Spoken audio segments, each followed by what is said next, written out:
थंडीच्या दिवसामध्ये आपण खूप वेगवेगळ्या प्रकारचे सूप घरी ट्राय करत असतो। त्यातलीच एक सूपची रेसिपी आज मी तुमच्यासोबत शेअर करणार आहे, ती म्हणजे चिकन शोरबाची रेसिपी। हा सूप इतका हेल्दी आणि इतका टेस्टी आहे की तुम्ही एकदा कराल तर पुन्हा पुन्हा करून पियाल। बरं, या सूपचे खूप फायदे आहेत जे व्हिडिओमध्ये पुढे मी तुम्हाला सांगणारच आहे, तर व्हिडिओ एंडपर्यंत नक्की बघा आणि व्हिडिओ आवडला तर लाईक नक्की करा। तर सर्वप्रथम 2 चमचे तूप गरम करून घेतलेले आहे, त्यामध्ये एक बारीक चिरलेला कांदा घालायचा, व्यवस्थित परतून घ्यायचा।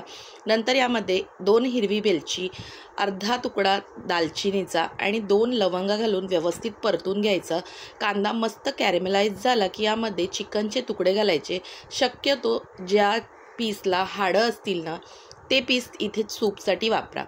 झाकण ठेवून एक 5 मिनिटं वाफवून घेणार आहोत। त्यानंतर आपण करणार आहोत मसाला। मसाल्यामध्ये 15 ते 20 दालचिनीचे दाणे घ्यायचे, 5 ते 6 लसूण पाकळ्या, अर्धा कांदा घेतलेला आहे, त्यानंतर कोथिंबीरचे काड्या असतात ना त्या घ्यायच्या, थोडी कोथिंबीर घ्यायची आणि 1 इंच आलं घालून थोडं पाणी घालून ह्याचं मस्त बारीक असं वाटण तयार करून घ्यायचं।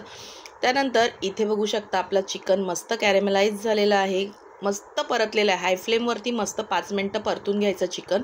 त्यानंतर जे आपण वाटण केलं होतं ते घालायचं, अर्धा चमचा हळद, अर्धा चमचा धणे पावडर, चवीनुसार मीठ, अर्धा लिंबाचा रस घालायचा। व्यवस्थित मिक्स करून 1 लिटरभर गरम पाणी घालायचं ह्याच्यामध्ये। पुन्हा एकदा व्यवस्थित मिक्स करायचं आणि झाकण ठेवून 2 शिट्ट्या काढून घ्यायच्या। फ्रेंड्स, या सूपचे फायदे असे आहेत की तुमच्या घरी समजा एखाद्याची डिलिव्हरी झालेली असेल, त्यावेळेस ना सात्विक जेवण जेवायला सांगतात, म्हणजे तेलकट तिखट कमी खायला सांगतात, त्यावेळेस तुम्ही हा सूप बनवून देऊ शकता।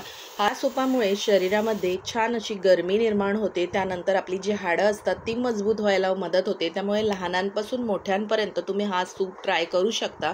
तर कशी वाटली सूपची रेसिपी नक्की कमेंट करून सांगा आणि एकदा हा सूप नक्की ट्राय करा फ्रेंड्स। तर चला फ्रेंड्स, भेटूया अशाच एका नवीन व्हिडिओ सहित। Bye friends.